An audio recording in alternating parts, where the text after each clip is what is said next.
اعوذ باللہ من الشیطان الرجیم بسم اللہ الرحمن الرحیم۔ شروع اللہ کے نام سے جو بڑا مہربان نہایت رحم کرنے والا ہے۔ پیارے ناظرین اور خواتین حضرات، السلام علیکم ورحمۃ اللہ وبرکاتہ۔ آج میں آپ کو بتانے والی ہوں ماہ رمضان کے 8ویں روزے کی عبادت۔ تمام سننے اور دیکھنے والوں کو اپنے چینل پر خوش آمدید کہتی ہوں۔ ناظرین اکرام، آج ہم آپ کو ماہ رمضان کے 8ویں روزے کی عبادات سکھائیں گے اور وظائف سکھائیں گے۔ سب سے پہلے وظیفہ آپ نے کون سا کرنا ہے اور کیسے کرنا ہے؟ آپ نے فجر کی نماز کے بعد یہ وظائف آپ نے کرنا ہے۔ وظیفہ نماز فجر کے بعد کرنا ہے۔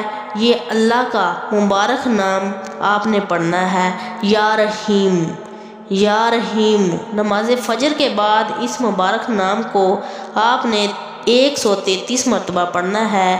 دوسرا وظیفہ نماز ظہر کے بعد یہ اللہ کا مبارک نام آپ نے پڑھنا ہے، یا کریم یا کریم۔ اللہ کے اس مبارک نام کو آپ نے نماز فجر ادا کرنے کے بعد 133 مرتبہ پڑھنا ہے۔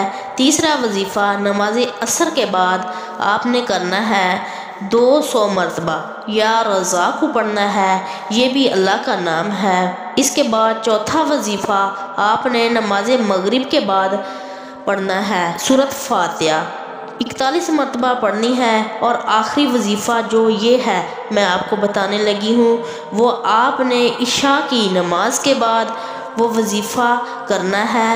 وہ وظیفہ یہ ہے، سورۃ آل عمران کی آیت نمبر 26 کو آپ نے 33 مرتبہ پڑھنا ہے، نماز عشاء کے بعد پڑھنا ہے۔ اور آپ نے وظیفے کے شروع میں آپ نے 11 مرتبہ درود پاک پڑھنا ہے، اور وظیفے کے آخر میں بھی آپ نے 11 مرتبہ درود پاک پڑھنا ہے، کیونکہ اول آخر آپ نے 11 مرتبہ درود پاک پڑھنا ہے۔ رمضان کے 8ویں روزے کے وظائف، ان وظائفوں کو ہر نماز کے بعد آپ نے ادا کرنا ہے۔ ہر نماز کے بعد آپ نے اس وظیفے کو کرنا ہے۔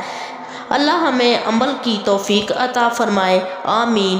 اگر آپ کو ویڈیو اچھی لگی ہے تو آپ نے اس کو لائک اور شیئر کرنا ہے، اور ہمارے چینل کو سبسکرائب کرنا ہے۔ جزاک اللہ خیر۔